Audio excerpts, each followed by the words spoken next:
17장 4절 윌콕슨의 순위학 검정을 공부하겠습니다. 이 윌콕슨의 순위학 검정은 두 모집단의 분포가 같은지를 검정하려는 방법을 나타내고 있는데요. 예를 들어서 두 개의 모집단이 각각 정기분포를 이룬다고 가정하고 모분산이 같다라고 가정한다면 이 경우는 이미 앞에서 우리가 T 검정을 이용해서 분석을 할 수 있었습니다. 즉 평균의 차를 우리가 이용해서 T 분포를 따르는 것을 확인해서 우리가 두 개의 분포가 같은지를 조사할 수 있었는데요. 윌콕슨의 순위학 검정은 앞에서 다뤘던 T 검정과는 다르게 모집단에 대한 평균이나 분산 또 정기분포를 따르는지 이런 것들에 대한 정보를 전혀 알 수가 없는 상태에서 검증하는 방법을 나타내고 있습니다. 따라서 앞에서 했던 두 모집단의 평균의 차를 검증하는 T 검정하고 반드시 구별을 해볼 필요가 있습니다. 자, 우리는 모집단이 어떤 분포를 따르는지는 모르지만 우리가 다음 같은 귀무가설을 생각해 보려고 합니다. 두 모집단의 분포가 같다라고 귀무가설을 세웠을 때 이 귀무가설을 기각할 수 있는지 없는지를 알아보려고 합니다. 자, 예를 들어서 우리가 만약에 두 개의 모집단의 분포가 동일한 분포를 따른다라고 가정했을 때 두 모집단에서 추출된 표본들의 순위를 계산해 보려고 합니다.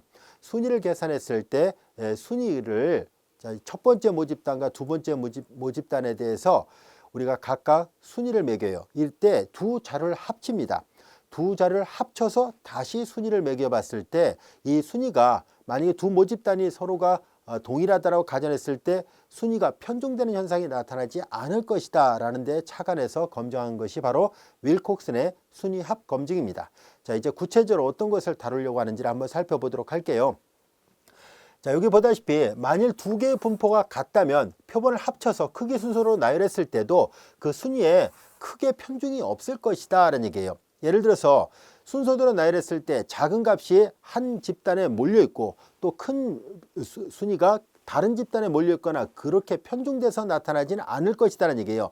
순서대로 나열했을 때 골고루 이렇게 섞여 있을 것이다라는 얘기입니다.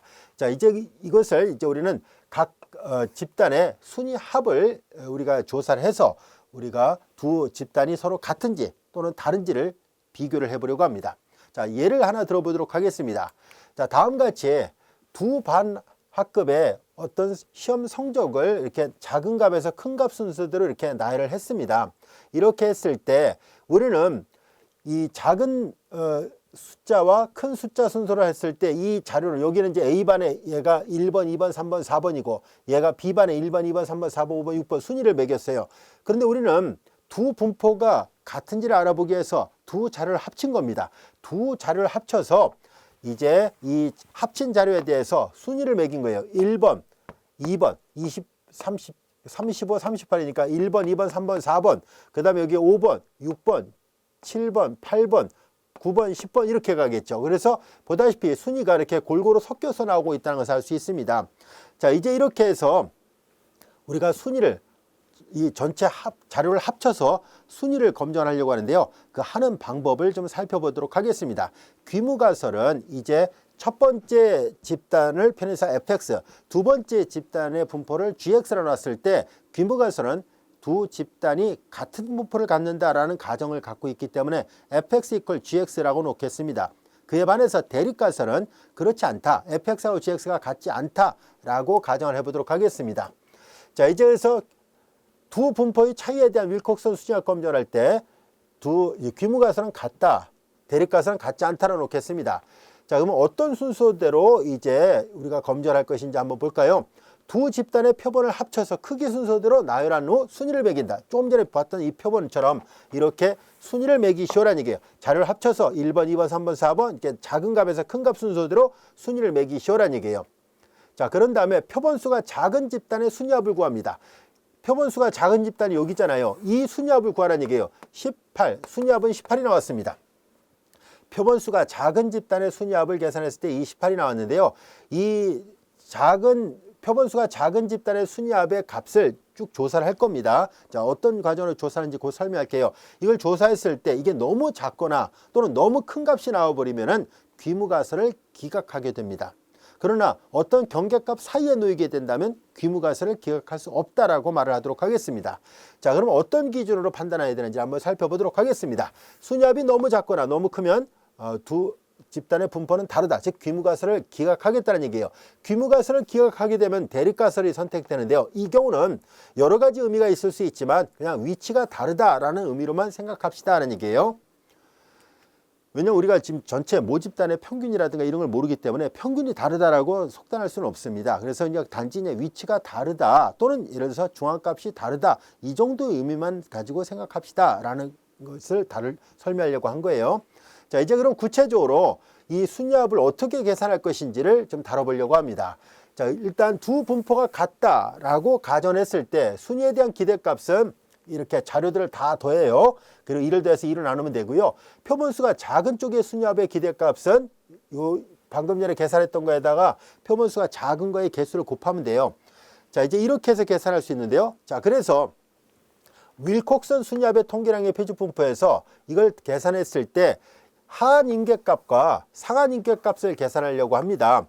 그래서 이제 하한 인계값과 상한 인계값의 순위합의 기대값의 2배로 계산하면 돼요. 이렇게. 자, 그리고 상한 인계값은 그래서 이렇게 해서 구할 수 있습니다. 요건 이제 잘 알려져 있는 공식이에요.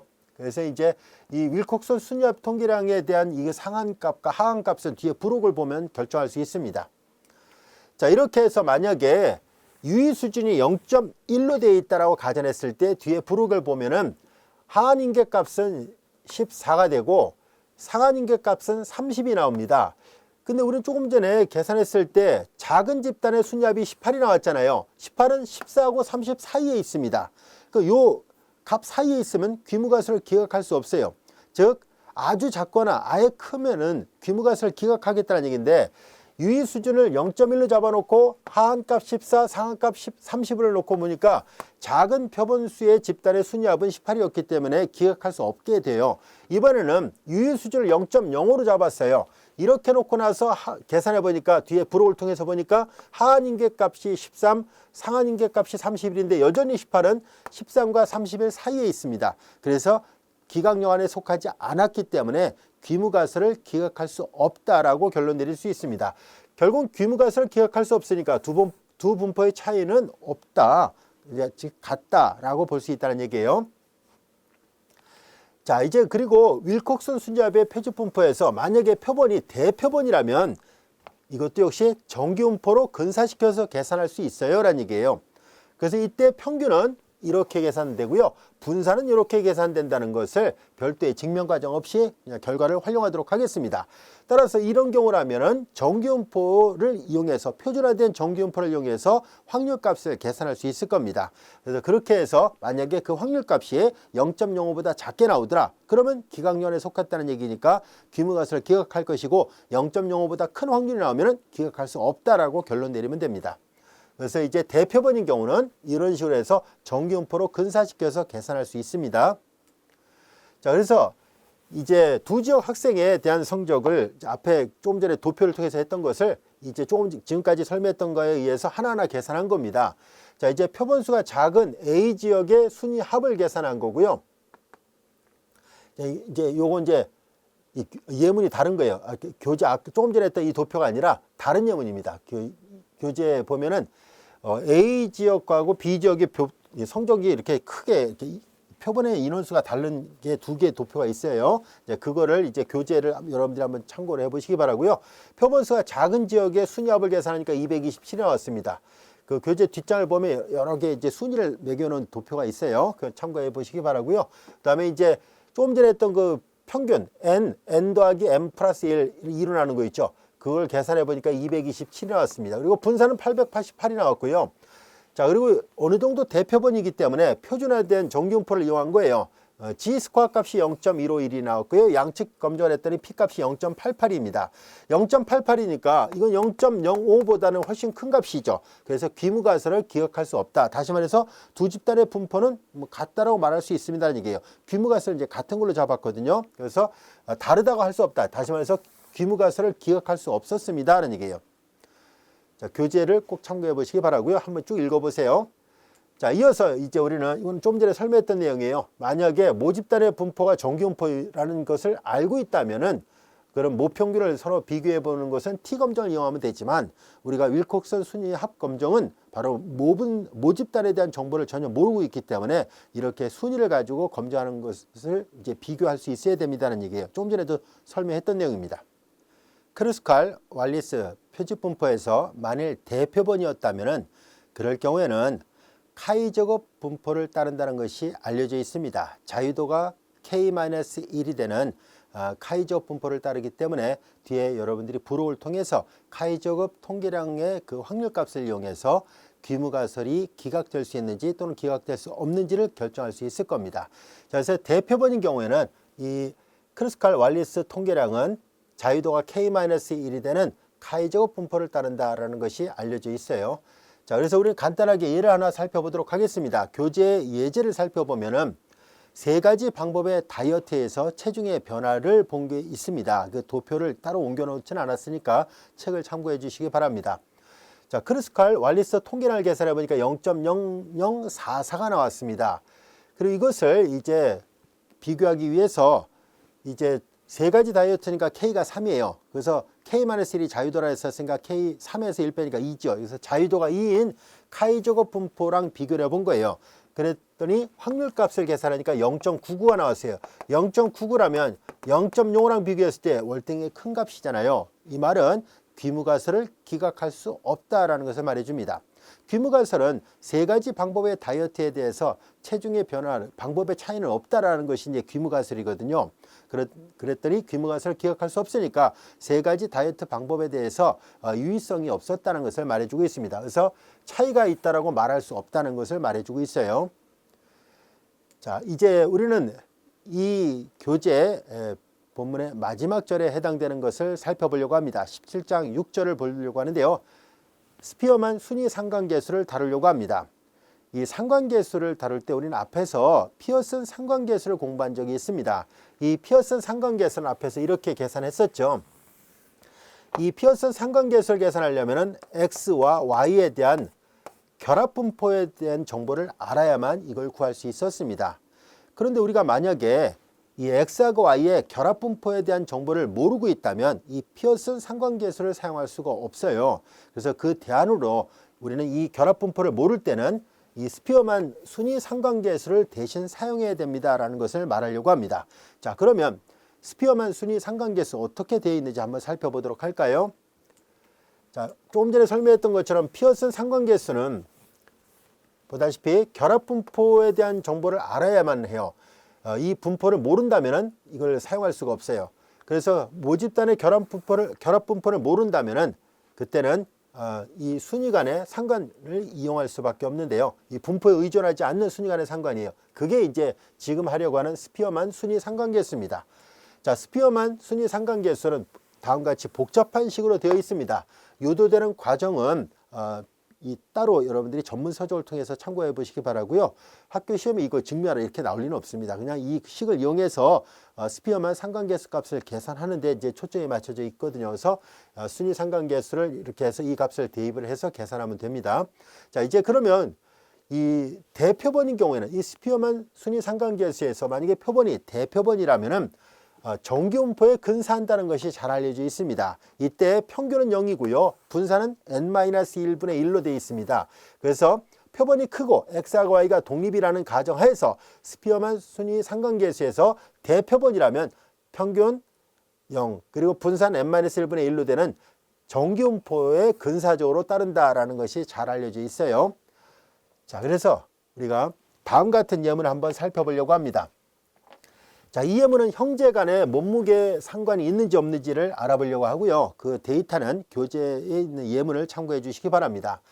자, 스피어만 상관계수를 계산해 보니까 0.857이 나왔고요. 그리고 이제 이것을 우리가 어느 정도 대표본이라 가정을 하고 평균을 0 그리고 분산은 6분의 1로 해서 근사적인 정기분포를 따르는 식에다가 대입을 해봤습니다. 양측 검전에서 이제 계산해 보니까 확률이 0.036이 나왔습니다. 이것은 0.05보다 작은 값이라는 것을 알 수 있고요. 그래서 이 가설을 기각하게 됩니다. 그래서 형제 간의 몸무게에 유의성이 없다라는 것이 귀무가설이었는데 보다시피 귀무가설이 기각돼 버렸어요. 그래서 유의성이 있다라는 것을 말하고 있습니다. 자, 우리 지금까지 우리 교재 통계학 입문에 대한 내용을 학습을 했었습니다. 처음에 우리가 자료를 수집하고 분류하는 방법부터 시작해서 우리가 확률을 계산하고 확률 분포, 표본으로부터 확률 분포를 계산하고 그 다음에 모집단을 추론하고 그리고 추정과 그리고 검증 절차를 거쳤었고요. 여러 개의 모집단을 서로 비교하는 방법도 배웠었습니다. 그리고 이와 같은 것을 통해서 우리가 검정 통계량이라는 것들을 학습을 했었고요. 그리고 나서 이제 이 단원에서 배웠던 것을 이제 모집단에 대한 모수에 대한 정보를 모를 때는 비모수 통계를 이용해서 즉 순위와 그리고 부호를 이용해서 검증하는 것을 또 배웠었습니다. 이렇게 통계의 여러 분야들을 우리 교재 안에서 우리가 전체적으로 개괄적으로 학습을 했었는데요. 좀 더 깊이 있는 내용을 학습하길 원한다면 여러분들은 통계 전문 서적을 좀 더 참고를 하셔야 됩니다. 보통 이 통계학 입문은 학부 교양 과정으로 한 학기 내지는 길게 잡아서 두 학기 정도로만 개설되어 있는 내용이라서 여러분들이 통계학 분야를 좀 더 자세하게 공부하려면 통계학과 전공 과목에서 개설되어 있는 여러 통계 서적들을 좀 더 참고를 해 보시기 바랍니다. 자, 이제 이것으로 통계학 입문에 대한 강의를 모두 마치도록 하겠습니다. 수강생 여러분들 학습하느라고 고생 많으셨습니다. 이것으로 모두 종강하도록 하겠습니다. 수고하셨습니다.